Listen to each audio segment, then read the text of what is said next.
आप देख रहे हैं RZ24 हिंदी न्यूज इंडिया। अपनी मिट्टी अपने लोग। करता हूँ कि उन्होंने मुझे इलेक्शन में लड़ने के लिए हिम्मत दिया और उन्होंने मुझे ताकत दी, क्योंकि कई महीनों से मैं इस इलाके के अंदर काम काज कर रहा था और काम काज इंशाल्लाह करते रहेंगे। और हम इस इलाके के अंदर कई सालों से इस इलाके वार्ड नंबर 7 है, वार्ड नंबर 8 है या मालेगांव शहर है, हम लोग सोशल फील्ड में काम करते हैं और इंशाल्लाह आगे भी करते रहेंगे। मैं इलेक्शन के लिए तैयारी चालू किया था और मैं इलेक्शन आज लड़ने के लिए खड़ा हो गया हूँ। कई रोज़ से मुसलसल ये अफवाहें शहर भर में फैल रही थी कि मैं इलेक्शन नहीं लड़ूंगा, मैं बैठ जाऊंगा, मगर मेरे लोग, मेरे अपने लोग, मेरा अपना परिवार 8 नंबर वार्ड, मैंने इनसे एक मीटिंग लेकर उनसे मशवरा किया कि मुझे इलेक्शन लड़ना चाहिए या नहीं लड़ना चाहिए। तो वार्ड की मेरी माँ, मेरी बहनें, उनको भी दिल से सलाम करता हूँ मैं कि उन्होंने मुझे इतनी हिम्मत, इतना हौसला दिया कि आसिफ भाई आप इलेक्शन लड़ो, हम आपके साथ में हैं।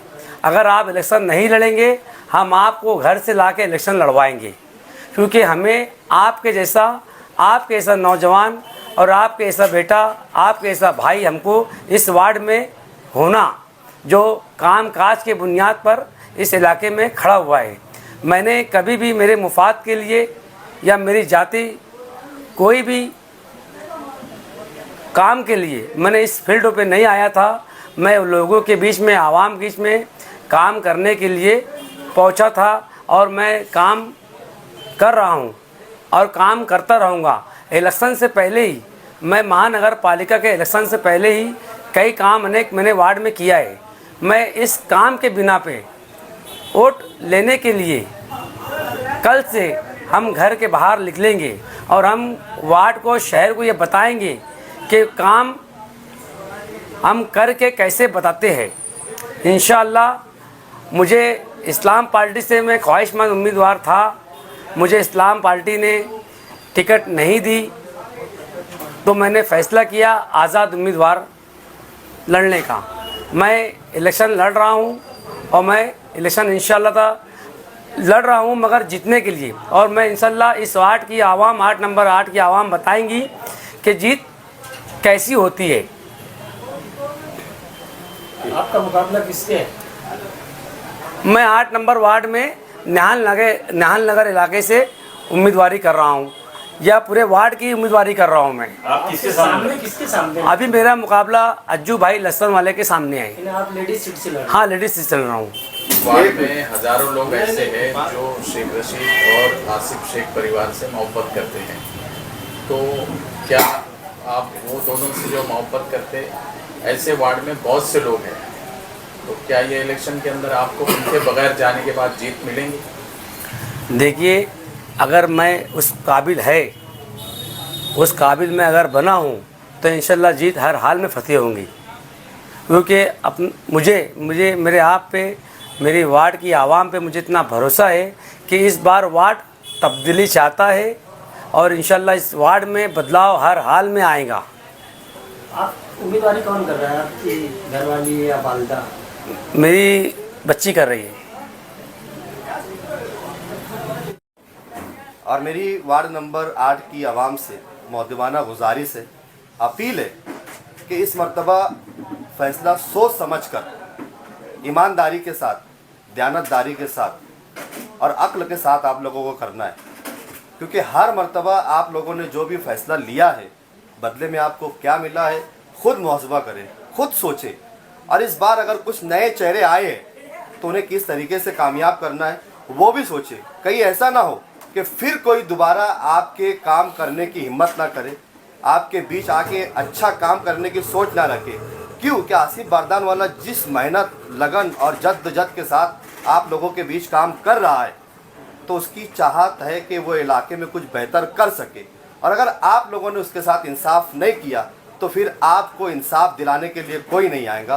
आप पर थोपे गए, हर तरह की तरह इस बार भी जैसे थोपे गए लोगों को ही आपको चुनना पड़ेगा, झेलना पड़ेगा, बर्दाश्त करना पड़ेगा। तो अगर आपको इस झेलने, बर्दाश्त करने और थोपने से बाहर निकलना है तो आपको खुद अपने ज़मीर की आवाज़ पर आसिफ बारदानवाला के निशान पर वोट देना है, उसे कामयाब करना है और बता देना है उन पार्टियों को जो पार्टी के दम पर, चेहरे के दम पर, पैसे के दम पर और शुभ व रसूख के दम पर उम्मीदवारी करने आते हैं, उनको ये बता दो कि हम वोटर हैं, बेदार हैं, जागरूक हैं। हम जिसे चाहे जो इलाके में बेहतर काम कर सकता है उसी को वोट देंगे। इतिहास रचने का वक्त है। वार्ड नंबर 8 की आवाम को अब ये इतिहास रचने का वक्त है। इतिहास रच दो और पूरे शहर में एक पैगाम दे दो, मैसेज दे दो कि जब आवाम अपने फैसले लेने पर उतरती है तो फिर वो किसी लीडर का चेहरा भी नहीं देखती, शख्सियत भी नहीं देखती, वो जिसे पसंद करती है उसे बेइंतहा इज्जत देती है। और इंशाअल्लाह इंशाअल्लाह इंशाअल्लाह अल्लाह ने चाहा तो आप तमाम लोगों के दिलों को अल्लाह फेरेगा और आप इस इलाके में इतिहास रचेंगे। मैं आपसे अपील करता हूं कि आसिफ बारदानवाला के लिए दुआएं भी कीजिए और उसके लिए मेहनत भी कीजिए और उनके निशान को वोट देकर, भारी अक्सरियत से देकर, दिलवाकर उन्हें कामयाब भी कीजिए और एक नया इनकलाब इस इलाके में बर्पा कीजिए। आसिफ भाई क्यों नहीं इलेक्शन लड़ रहे? आसिफ भाई कानूनी पकड़ में है। जिस तरीके से बहुत सारे इलाके में जो कानून की बंदिश है, जो कानून का एक क्राइटेरिया है, इस वजह से वो इलेक्शन नहीं लड़ सकते। और आप सभी जानते हैं कि वार्ड नंबर 8 के सियासी हालात क्या है। पूरा शहर में वार्ड नंबर 8 की बात हो रही है। यहाँ के राजकारण, यहाँ की सियासत, यहाँ की उलट बदल, इस पर चर्चा भी हो रही है और इंशाअल्लाह जब रिजल्ट आएंगे तो उसमें भी उलट बदल फेर आप लोगों को नज़र दिखाई देगा कि जिस तरीके से वार्ड की आवाम कई सालों से तामीर और तरक्की को तरस रही है, तो वार्ड की आवाम खुद चाहती है कि इस मर्तबा नए चेहरे, नए लोग और नए जोश के साथ आए हुए आसिफ बारदानवाला जैसे जो कॉरपोरेटर नहीं रहते हुए 15 से 20 लाख रुपए के काम इलाके में करता है।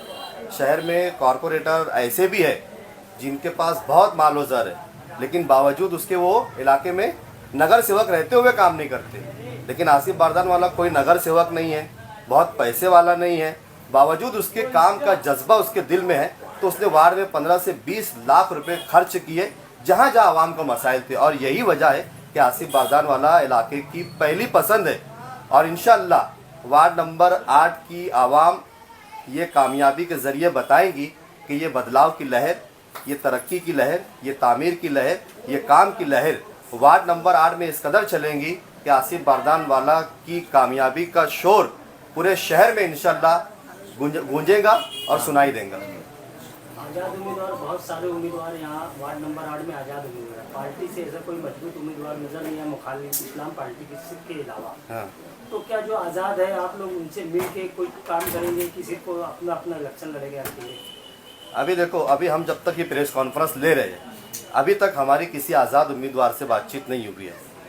अगर कोई हमारे पास आता है, बात करता है कि यार हम साथ में मिलकर पैनल बनाकर लड़ेंगे, तो हम उस पर सोच विचार करेंगे और हमारी आपस में अगर राय मिलती है, हमारी राय एक होती है, उनकी सोच इलाके में अगर तामीर और तरक्की की है ना कि ठेकेदारी की, तो फिर हम उसके ऊपर आगे आपको बताएंगे कि उनके साथ जाना है कि नहीं जाना है। कल निशानी का मिलने वाली है, तो कुछ आप लोगों ने अगर सोचा है कि हम ये निशानी ले जाए तो?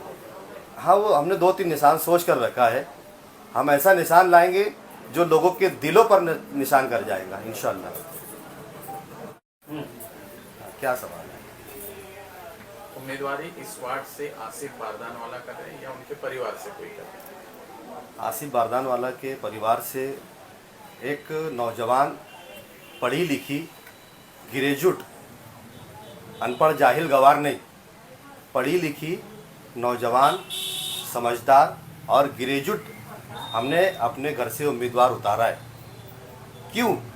क्योंकि उसकी वजह भी यही है कि शहर में 99% कॉरपोरेटर जो जाते हैं कॉरपोरेशन में, तो हमको पता है कि उनका एजुकेशन कितना होता है। मराठी की 2 लाइन अगर उन्हें पढ़ना हाथ में दे दिया जाए तो वो पढ़ नहीं सकते, समझ नहीं सकते। इसलिए हमने पढ़ी लिखी, ग्रेजुएट, समझदार और सुलझी बच्ची जो हमारे घर की है, नौजवान है, उसे उम्मीदवारी दी है जिसका नाम है सबानाज। अभी आसिफ भाई आज़ाद उम्मीदवारी कर रहे हैं उनके घर की। हाँ, यहाँ इस्लाम पार्टी का बैनर लगा हुआ है, उस पर आसिफ शेख का लगा हुआ है। यहाँ पे पैनल आसिफ शेख इस्लाम पार्टी का पैनल है। हाँ। तो ये बोर्ड लगा, यानी क्या मतलब, क्या इसका क्या समझा? ये अभी तक ऐसा था कि आज फॉर्म वापस लेने की आखिरी तारीख थी। आसिफ बारदान वाला शेख रशीद साहब के साथ चले हुए हैं, उनके साथ कामकाज किए हैं, उनसे मोहब्बत है, उनके परिवार से मोहब्बत है। लेकिन मोहब्बत एक अलग चीज़ है और सियासत एक अलग चीज़ है। अब आसिफ बारदान वाला ओरिजिनल सियासी मैदान में उतरे हैं। आज उनका जो मागार का वक्त था फॉर्म लेने का वो ख़त्म हो गया और अब वो इलेक्शन के मैदान में है। तो अब यहाँ पर लड़ाई सियासी होंगी, मोहब्बत एक जगह, सियासत एक जगह। तो बैनर उतरेगा, उसकी जगह हमारा जो चिन्ह मिलेगा, जो निशान मिलेगा, वो निशान उस जगह पर आएगा और उस निशान से हम इलेक्शन लड़ेंगे। हमारे चैनल पे खबरें देने के लिए संपर्क करें वसीम शेख, प्रधान संपादक, मोबाइल नंबर 8149797961। खबरें पसंद आए तो लाइक करें, कमेंट करें, सब्सक्राइब करना न भूलें।